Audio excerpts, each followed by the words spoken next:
Franklin Graham has a message for you. If you're going to share the gospel, they are going to try to shut you up. Who are they? Why does he believe this? That's what we're going to talk about right now. So I better stop there because he'll get upset because he doesn't want to talk about himself. He wants to talk to you about Jesus. Give it up, Mr. Franklin Graham. So last night in Orlando, Florida was the National Religious Broadcasters keynote.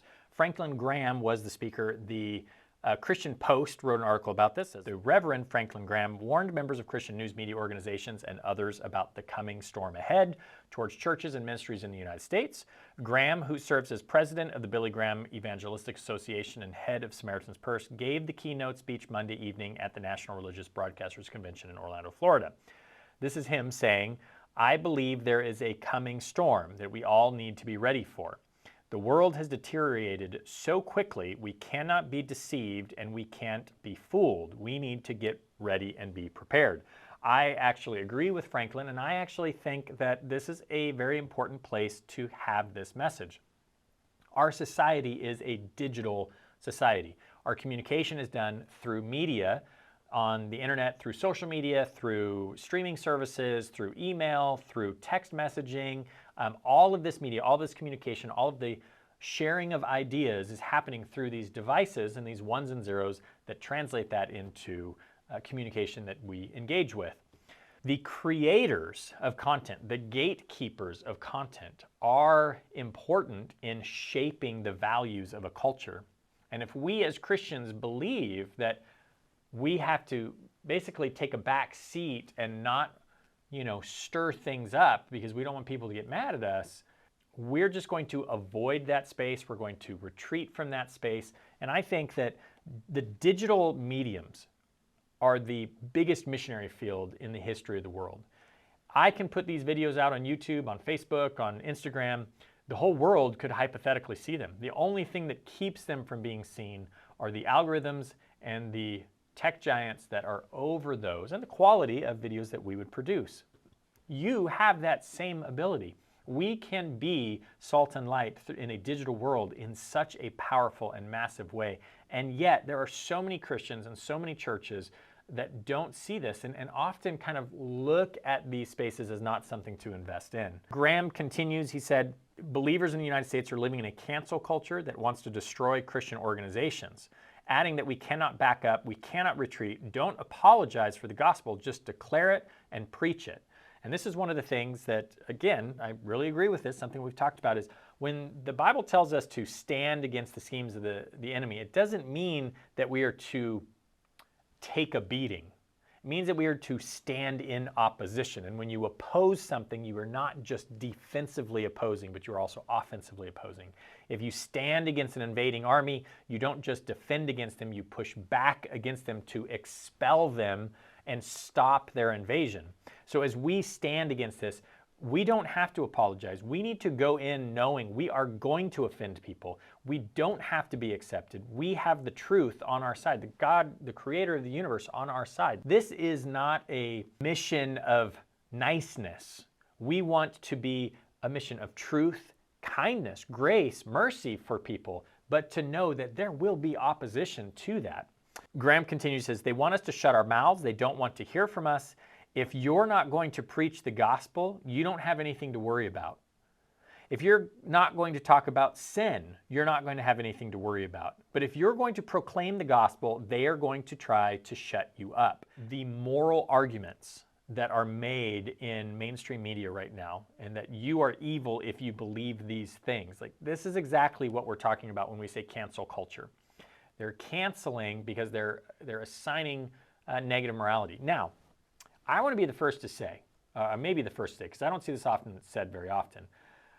Christians, God does the exact same thing. We want to cancel evil. We want to say, no, this is not allowed. No, you cannot do this. Libertarian approach is not holy. Libertarian is just the book of Judges. Everybody does what they see right in their own mind, in their own sight. if we are being honest with ourselves. Like we create children's programming. We have an amazing show called Super Scout that we are so excited about, that we would love for you guys to be praying about. We're actually in the second stage of a distribution agreement that we're trying to negotiate with a significant distributor. And we're hoping that that will develop into something, and your prayers are cherished for that. We don't know what's going to happen with that. But we are actively pursuing these things, trying to be a voice in that, and you guys can join with us. We're going to be doing another stock offering.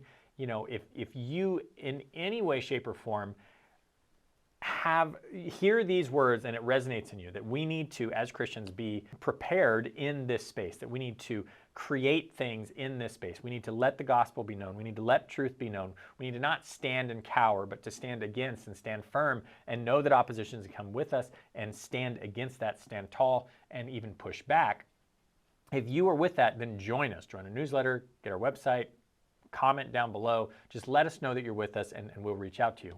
If we're looking at this from a personal issue, and the thing that I'm looking at with this cancel culture is, you have to know that if you are standing for truth at this moment, when there are active, powerful forces saying that boys can be girls and girls can be boys, that sexual desires are determined by you, and anything that says otherwise is evil and coming against us. When we look at rebellion is good, when we look at the assault on accountability, on everything that is done in a criminal way is seen as victims instead of vandals, and just like these crazy things that are going on in society, and that we don't care about truth, we don't care about context, we only care about these prescribed, preconceived notions that are influencing our right and wrong. And Christians or people on the right, or people who are conservatives, whatever you kind of call a block of people over here, and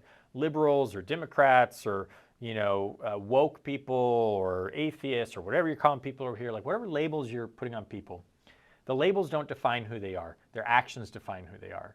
And those actions are what are being brought against when it comes to these like cancel culture type things, right? When Franklin Graham is talking about, if you're not going to make any waves, then they don't care about you because they've already silenced you. But if you are up there standing, they're going to humiliate, they're going to cast out, they're going to bring lawsuits against you. Like all of these things happen constantly. That is the cancel culture you're talking about. We still, praise God, have the ability and the right to say things like we say on this channel in these kind of situations.